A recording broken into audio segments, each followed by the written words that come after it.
بسم اللہ الرحمن الرحیم۔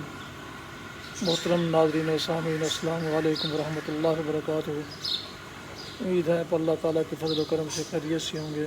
اللہ تعالیٰ آپ کو، آپ کے اہل خانہ کو، آپ کے بچوں کو، سب دوست احباب کو، اعزاء کو، عرب کو ہمیشہ اپنی زمان میں رکھے۔ تو کڑوے گلاب سلسلے کا ولاگ شروع کرتے ہیں، جسے جناب محمد سلیم بٹ صاحب کی تصنیف رقص دیوانگی سے لیا گیا ہے۔ ولاگ شروع کرنے سے پہلے گزارش ہے کہ جن لوگوں نے ابھی تک میرے یوٹیوب چینل BA رشیدی کو سبسکرائب نہیں کیا، وہ اسے سبسکرائب کر کے بیل آئیکن پر کلک ضرور کریں، اور اگر چاہیں تو اپنے دوستوں کے ساتھ شیئر کر کے اسے لائک بھی کریں، اور آپ کمنٹ باکس میں اپنے کمنٹس کا ضرور اظہار کیجیے۔ تو شروع کرتے ہیں کڑوے گلاب سلسلے کا ولاگ۔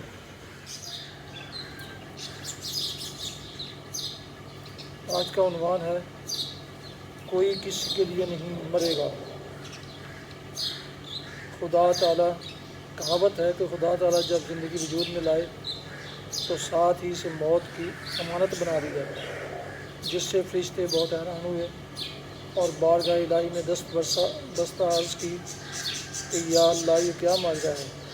ایک طرف آپ زندگی کو تخلیق فرما رہے ہیں اور ساتھ ہی موت بھی اٹل کر دی ہے، ایسے حالات میں دنیا کیسے چلے گی؟ اللہ تعالیٰ نے فرمایا کہ یہ راز کی باتیں ہیں، تم نہیں سمجھتے، میں جانتا ہوں، سب ٹھیک رہے گا۔ فرشتوں نے پھر عرض کیا کہ خدایا، جب کسی کا باپ مرے گا تو بچے اس کے پیچھے مر جائیں گے، اور جب اولاد میں سے کوئی فوت ہوگا تو ماں باپ بھی ساتھ ہی چلتے بنیں گے، کیونکہ اپنوں کی جدائی کا پہاڑ سا غم کون برداشت کر سکے گا؟ خدا نے فرمایا کہ نہیں، ایسا نہیں ہوگا۔ بہرحال فرشتے اپنی بات کو دلائل کے ساتھ ثابت کرنے کی کوشش کرتے رہے۔ پھر رب العزت نے اپنے پیاروں کو اپنی قدرت اور علم دکھانے کے لیے کہا کہ آؤ تجربہ کر۔ جنگل میں ایک بکری اپنے ایک دن کے بچے کے ساتھ گھاس چر رہی تھی کہ خدا کے حکم کے ارشاد اور حکم کے مطابق فرشتوں نے اس کا بچہ اٹھا کر پاس کے بڑے کنویں میں پھینک دیا۔ بس پھر کیا تھا، بکری تو ایک طوفان لے آئی۔ اس نے آہو زاری منانا اور کنویں کے گرد چکر لگانا شروع کر دیے، اور کئی بار یوں لگا کہ وہ بھی کنویں میں خود چھلانگ لگا کر موت کو گلے لگا کر اپنے رخت جگر سے جا ملے گی۔ لیکن 2 گھنٹے کی چیخ و پکار کے بعد وہ تھک ہار کر ایک طرف بیٹھ گئی، مگر 5 منٹ بعد پھر بھاگی اور وہی چیخ و پکار شروع کر دی۔ اب کی بار وہ کوئی 1 گھنٹہ چلائی اور پھر بیٹھ گئی۔ کوئی آدھ گھنٹے کے بعد پھر اٹھی، آدھا گھنٹہ آسمان سر پر اٹھایا اور پھر جا کر بیٹھ گئی۔ کوئی 2 گھنٹے کے بعد پھر چیخ و پکار والا عمل 10 منٹ کے لیے دہرایا اور روئی دھوئی، مگر پھر جا کر گھاس چرنے لگی۔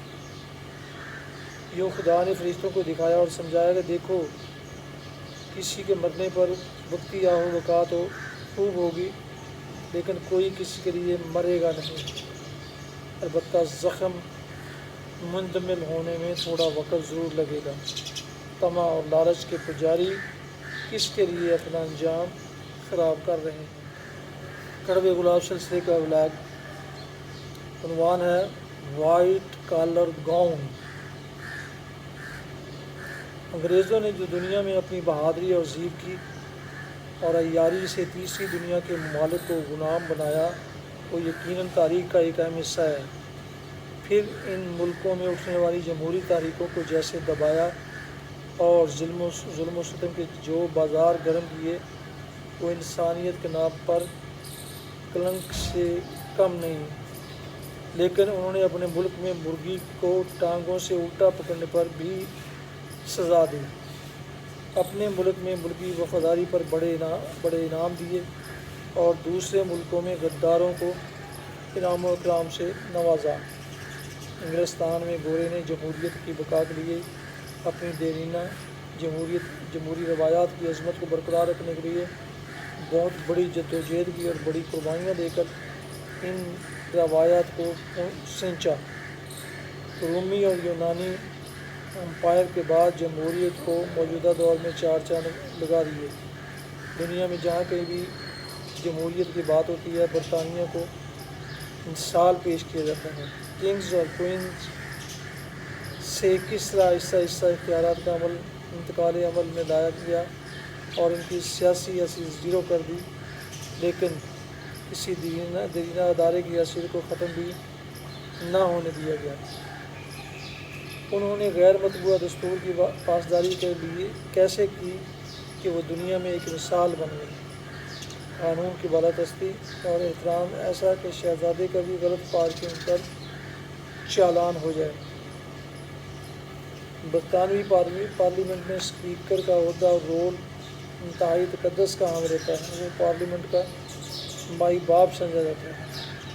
ایک دفعہ سیاسی پارٹی کا اسپیکر منتخب ہونے پر چاہے وہ کسی بھی پارٹی سے متعلق ہو، اپنے آپ کو پارٹی سیاست سے مبرہ کر لیتا ہے۔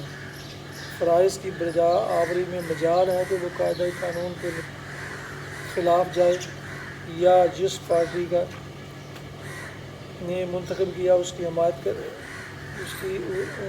حمایت کرے۔ برطانیہ میں اسپیکر کے متعلق ایک کہاوت ہے کہ اسپیکر نے سفید کالر والا گاؤن پہن لیا ہے۔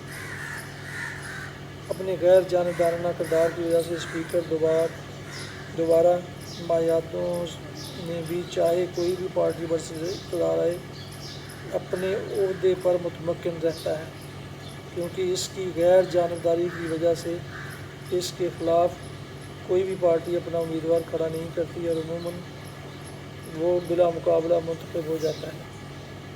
ہمارے ہاں اول تو اسپیکر نیوٹرل نہیں رہتا۔ ملاحظہ کیجیے ہمارے اسپیکروں کا رول، جن میں مولوی تمیز الدین چودھری فضل اللہ، صاحبزادہ فاروق علی خان، ملک معراج خالد، سید فخر امام، حامد ناصر چٹھا، گوہر ایوب خان، سید یوسف رضا گیلانی اور الہی بخش عمر شامل ہیں۔ کیا انہوں نے وائٹ کالر گاؤن پہنے؟ یقیناً نہیں۔ اس لیے سیاسی پارٹیوں نے بھی ان کے اعمال کی وجہ سے لوگوں کو بلا مقابلہ منتخب نہیں ہونے دیا، لہٰذا ان حضرات نے بھی کھپا مار کر انہیں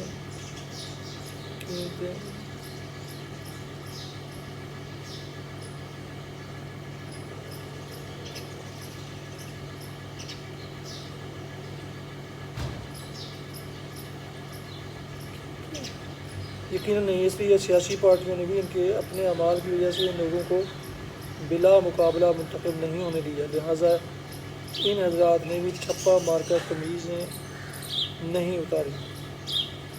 اگر کسی نے نیوٹرل ہونے کی جرت کی بھی تو اس کی وہ درگت بنی کہ وہ تاریخ کا ایک الگ حصہ بن کر رہ گئی، جیسے ان کو کرسی سے اٹھا کر باہر پھینکا گیا۔ جو کچھ ہم نے مولوی تمیز الدین کے ساتھ کیا اور جس طرح مبین صدیقی کو مغربی پاکستان اسمبلی کے اسپیکرشپ سے فارغ کیا گیا، یہ ہمارے درخشاں کارنامے ہیں، کیونکہ ہمارے یہاں سے سیاست صرف وڈیروں کا کھیل ہے، اور اگر پاکستان نہیں تو کم از کم پنجاب کی سیاست میں ایسٹیسن اور گورنمنٹ کالج کا ہمیشہ اہم رول رہا۔ جنرل ضیاء کے دور میں جب سید فخر امام کو اسپیکرشپ سے علیحدہ کرنے کا فیصلہ کیا گیا تو جنرل ضیاء جیسے حکمران کے ہوتے ہوئے بھی اپنی ایچیسن کالج گروپ نے یکجہتی کا مظاہرہ کرتے ہوئے فخر امام کو اسپیکر کی کرسی پر متمکن کر دیا۔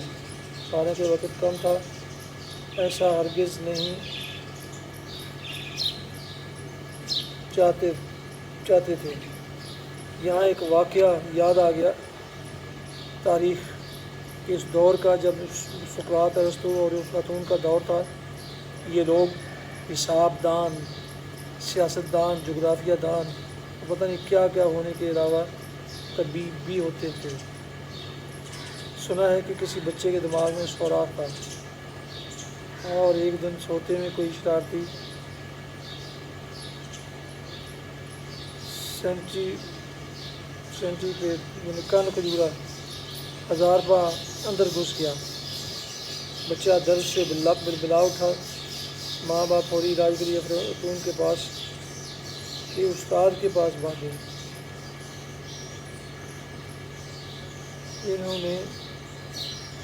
ان لوگوں کے پاس بے شمار شاگرد آتے تھے،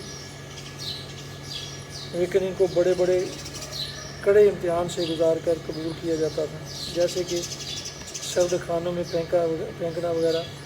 خیر، جب استاد نے اس 1000 پا کو نکالنے کے لیے سوراخ میں چمٹی ڈال کر اسے کھینچنا چاہا تو وہ نہ نکلا، اور اپنے پاؤں مضبوطی کے سبب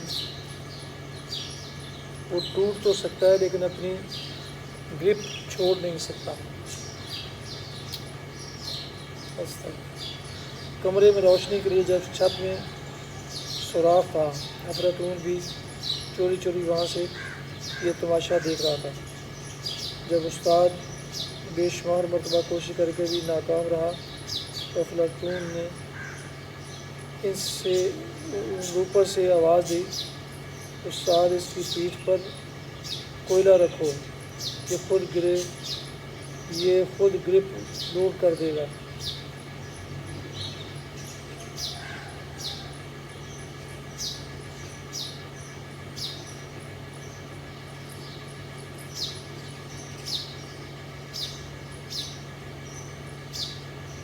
استاد کو شاگرد کی چوری پر غصہ تو بہت آیا، لیکن مشورہ ٹھیک تھا، عمل کیا اور کامیاب ہو گیا۔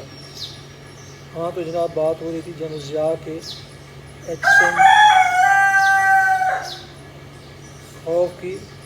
ایچسونین خوف کی، تو انہیں مشورہ دیا گیا کہ لوہے کو لوہے سے کٹواؤ۔ پھر ایچسونین کوئلہ مشکل حامد ناصر چٹھا کو لایا گیا اور فخر امام کی چھٹی ہوئی۔ ہمیں اپنی جمہوری روایات بشمول ہارس ٹریڈنگ، پلاٹ سیاست، فلور کراسنگ پرمٹ اور سرکاری دباؤ کے علاوہ باپ کے خلاف بیٹے، سالے کے خلاف بہنوئی، چچا کے خلاف بھتیجا، ایک بھائی صدر پاکستان اور دوسرا اس کے خلاف کا سربراہ وغیرہ جیسے ڈراموں کے اسکرپٹ برآمد کرنے چاہیے۔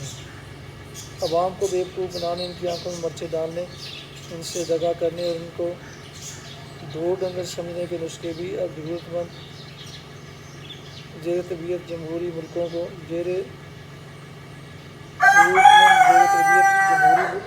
ملکوں کو ایکسپورٹ کرنے چاہیے تاکہ وہ ان سے استفادہ کر سکیں۔ کیا ہوا جو ہمارا ہمسایہ کمپیوٹر ٹیکنالوجی میں آگے ہے، لیکن وہ مذکورہ 12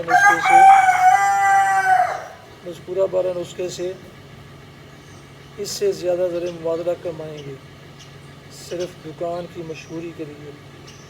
ملکوں پہ آواز لگانی ہوگی، برتن کلی کرا لو۔ ناظرین سامعین محترم، یہ تھا کڑوے گلاب سلسلے کا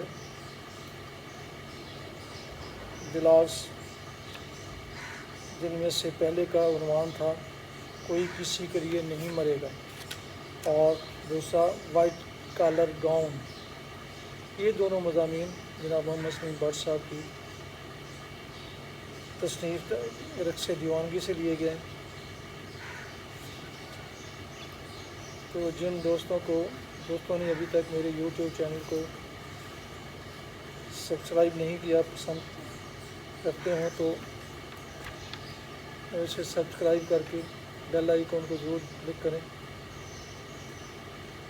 اور اسے دوستوں کے ساتھ بھی شیئر کریں تاکہ آئندہ آنے والے نوٹیفیکیشن آپ کو، آپ کے دوستوں کو وہ باقاعدہ اور بروقت ملتے رہیں۔ اللہ تعالیٰ آپ کا حامی و ناصر ہوگا۔ اللہ تعالیٰ آپ کو، آپ کے اہل خانہ کو، آپ کے بچوں کو ہمیشہ اپنے حفظ و امان میں رکھیں۔ آمین۔ دعاؤں میں مجھے بھی اور سب دوستوں کو بھی یاد رکھیے گا۔ السلام علیکم ورحمۃ اللہ وبرکاتہ۔ پاکستان زندہ باد۔